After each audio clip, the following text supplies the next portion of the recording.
अस्सलाम वालेकुम जी, आपको खुशामदीद कहेंगे जोर का जोड़ में। और जनाब मैच जारी है इंग्लैंड और नीदरलैंड्स का, और अब बिल्कुल ही मंजर कुछ तब्दील हुआ पड़ा है। इंग्लैंड ने 339 रन का टारगेट दिया है नीदरलैंड्स को, यानी कि 340 नीदरलैंड्स को स्कोर करने हैं, और अब तक सिर्फ 8 रन नीदरलैंड्स ने बनाए हैं, और ये तकरीबन चौथा ओवर जो है अब शुरू होने वाला है। तो हाफिज साहब, कहा जाए कि इंग्लैंड फॉर्म में आ गया है इस मैच में? देखिए, एक तो निस्बतन कमज़ोर और आसान हरीफ है उनके सामने, लेकिन इंग्लैंड खेला आज भी वैसे ही है। अच्छा। आप देखिए, उनकी इब्तदाई विकेटें गिरी हैं, और जब हम इससे पहले बात कर रहे थे तो 200 पर तकरीबन उनके 6 विकेट्स गिर चुके थे, और उससे पहले ही 6 विकेटें, मतलब 200 से भी पहले रन पर गिर चुकी थी। तो ये जो कमज़ोर हरीफ है उसकी वजह से ही आज वो रन 340 तक वो पहुँचे हैं। अगर कोई अच्छी टीम होती तो कोई इसमें ऐसी बात नहीं थी कि इंग्लैंड फिर 200 से पहले आउट हो जाता। तो आज चूंकि हॉलैंड है, वसाइल के एतबार से कमज़ोर टीम है, तजर्बा भी नहीं है, बहुत सारी चीज़ें ऐसी हैं जिनका उनको नुकसान होता है, और उसका इंग्लैंड जैसा प्रोफाइल नहीं है। इंग्लैंड जैसा प्रोफाइल नहीं है, तो इंग्लैंड ने उसका भरपूर तरीके से फ़ायदा उठाया और 339 रन जोड़े, 340 का उन्हें हदफ दिया। तो इसका फ़ायदा हुआ है कि हॉलैंड के ख़िलाफ़ मैच था। और जो फॉर्म वाली बात है, बिल्कुल जब इतने रन आप कर लेते हैं तो फॉर्म इस तरीके से तो हम नहीं कह सकते कि कोई बहुत ज़्यादा वो मुश्किलात इस तरीके से थी उनको कि फ़ॉर्म की वापसी थी। यहाँ पर फॉर्म से ज़्यादा मसाइल टैक्टिकल थे कि हिकमत अमली के एतबार से उनकी गलतियाँ थी। आज भी वो वैसे ही खेले हैं। वो तो भला हो बेन स्टोक्स का और क्रिस वोक्स का, कि जिनकी वजह से वो रन्स इतने ज़रूर बनाने में कामयाब हो गए हैं कि ये हॉलैंड को हरा सकते हैं। वैसे ये 250-300 के दरमियान भी, 250 से 300 के दरमियान में भी अगर रन्स करते हॉलैंड के ख़िलाफ़ तो इंग्लैंड उनको उतने रन्स में भी पकड़ सकता था।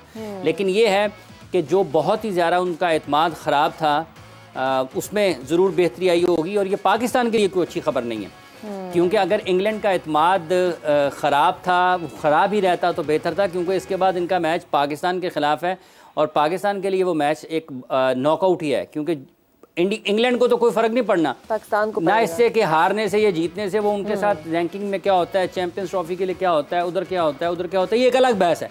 लेकिन इस वर्ल्ड कप में अगर वो मैच हार जाते हैं तो उनका उसको कोई फ़र्क नहीं पड़ता है।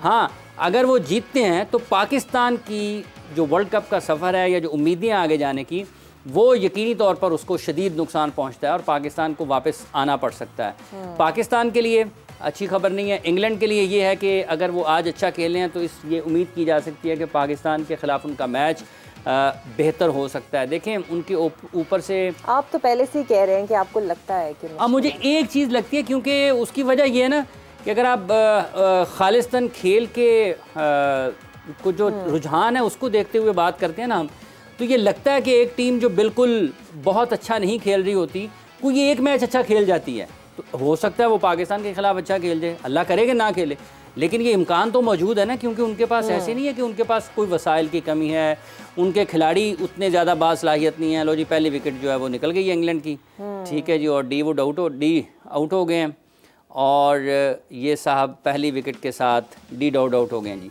तो 10 रन गेंदों पर 5 रन, 12 पर पहली विकेट। तो ये पाकिस्तान, उनके पास ऐसा नहीं है कि कम हैं, उनके पास बड़े अच्छे बल्लेबाज मौजूद हैं।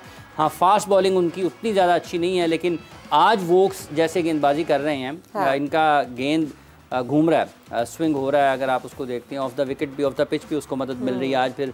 तो इन सब चीज़ों को देखते हुए पाकिस्तान के ख़िलाफ़ अगर जैसे आज बेन स्टोक्स ने बारी लगाई है, एक आध ऊपर से बारी लग गई तो पाकिस्तान के लिए मुश्किलात होंगी, जो कि अच्छी चीज़ नहीं है। पाकिस्तान को कम से कम सेमीफाइनल में तो जाना चाहिए ना। देखें, मैक्सवेल ने इतना कुछ कर दिया है एक टांग पे खड़े होके, तो ये जो 22 टांगें पाकिस्तान खिलाड़ियों की मैदान में उतरनी है, इनको चाहिए कि अब वो कम से कम मैक्सवेल की इनिंग्स की लाज रखें। आज प्रैक्टिस भी की है, शादाब ने भी की है। हाँ, एक ऑप्शनल ट्रेनिंग सेशन हुआ था पाकिस्तान क्रिकेट टीम का, उसकी तफसीलात मैं बता देता हूँ कि जो ऑप्शनल ट्रेनिंग सेंटर हुआ है उसके मुताबिक आज पाकिस्तान क्रिकेट टीम के खिलाड़ियों ने जो ट्रेनिंग की है उसके मुताबिक हारिस और शादाब ने उसमें हिस्सा नहीं लिया है, जबकि उन्होंने आराम के इब्रार अहमद, इमामुल हक और नवाज़ ने भी ट्रेनिंग नहीं की है। अच्छा। तमाम खिलाड़ियों ने जो फील्डिंग ट्रेनिंग है, फील्डिंग सेशन में भरपूर तरीके से हिस्सा लिया है। फास्ट बॉलर ने अपनी प्रैक्टिस की है, और फास्ट बॉलर जो हैं प्रैक्टिस सेशन के दौरान बॉलर ने स्टंप पर पानी की बोतल रखकर फास्ट बॉलिंग की है। यानी कि ये ऐसे है कि आप अपनी अगर स्टंप्स के ऊपर पानी की बोतल रखकर प्रैक्टिस करते हैं तो इसका मतलब है कि अपनी लाइन लेंथ को बेहतर करने के लिए, चूँकि पाकिस्तान के लिए मसला ये रहा है कि ये विकेट टू विकेट बॉल नहीं करते रहे, तो उसकी बेहतरी के लिए ये एक मेरा ख्याल है इन्होंने आज हरबा इख्तियार किया कि अपनी लाइन लेंथ को बेहतर बनाने के लिए, वापस अपनी बेसिक्स को ठीक करने के लिए अगर हम ये वाली हिकमत अमली इख्तियार करते हैं तो ये एक अच्छी चीज़ है कि अगर आप चलिए कुछ भी करें, मैं तो कहती हूँ अच्छा परफॉर्म करें, ये सबसे इम्पोर्टेंट चीज़ है। अच्छा जनाब, वो बाबर आजम का वो रैंक छिन गया है। अच्छा एक सेकंड, मैं कुछ करेक्शन सॉरी शादाब ने प्रैक्टिस सेशन में हिस्सा लिया है, शादाब ने प्रैक्टिस सेशन में हिस्सा लिया है।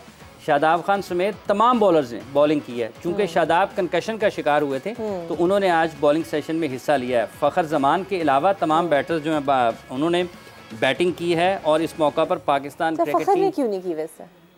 यार जाके सीधा ही करेंगे इंग्लैंड के खिलाफ इंग्लैंड के खिलाफ सीधा करेंगे तो ये पाकिस्तान के लिए एक अच्छी चीज़ है। जैसे टारगेटेड प्रैक्टिस सेशन जो फास्ट बॉलर्स की है, ये ऐसा है कि जैसे टारगेटेड अगर स्टंप्स को अटैक करेंगे ना पाकिस्तान के फास्ट बॉलर्स तो ये मुश्किल पैदा करेंगे इंग्लैंड की, आसान नहीं होगा क्योंकि शाहीन को उसके लाइन पर गिरे, अच्छी लाइन लेंथ पर उसकी गेंदें गिरेंगी तो दुनिया के किसी भी बल्लेबाज को खेलना, शाहीन को खेलना बड़ा मुश्किल होगा। हारिस करते हैं, फिर अगर कोई भी उस दिन खेले, वसीम जूनियर तो वैसे ही दोनों मैचेस में उन्होंने बड़ी अच्छी गेंदबाजी की है, हसन खेलते हैं, वसीम खेलते हैं, जो भी खेलते हैं तो पाकिस्तान के लिए अच्छा है। तो ये ट्रेनिंग सेशन की जो रिपोर्ट वहाँ से हमें मिल रही है इंडिया से, वो ये बताती है कि टारगेटेड प्रैक्टिस सेशन जो है, और इसकी ज़रूरत भी है पाकिस्तान को, इसकी ज़रूरत भी है।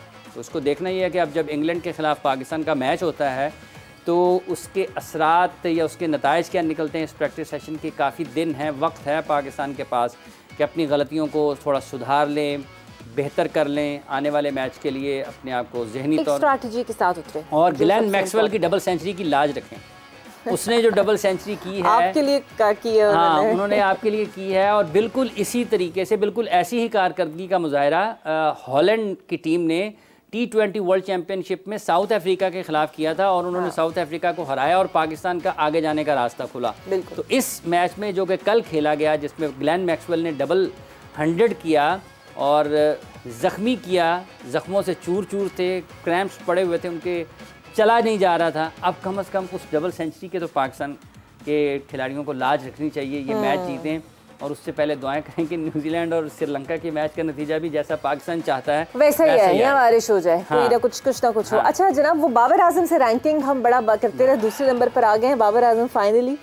शुभमन मेरा ख्याल है पहले शुभमन गिल चले गए जी। देखें अब ये जब आप इतने लंबे अरसे तक ICC की रैंकिंग में, वनडे रैंकिंग में नंबर 1 रहें और एन वर्ल्ड कप के मौका पर, वर्ल्ड कप के दौरान जारी होने वाली रैंकिंग में अगर बाबर आजम अपनी पोजीशन खो दें तो यकीनी तौर पर ये इस लिहाज से, वैसे इस रैंकिंग को एक तरफ रख दें, कारकर्दगी भी ख़राब रही है, लेकिन ये बात ठीक है जी, 2.5 साल नंबर 1 रहे हैं वो, 2.5 साल तक। ऐसे अगर रन्स कर लेंगे तो फिर चले जाएंगे।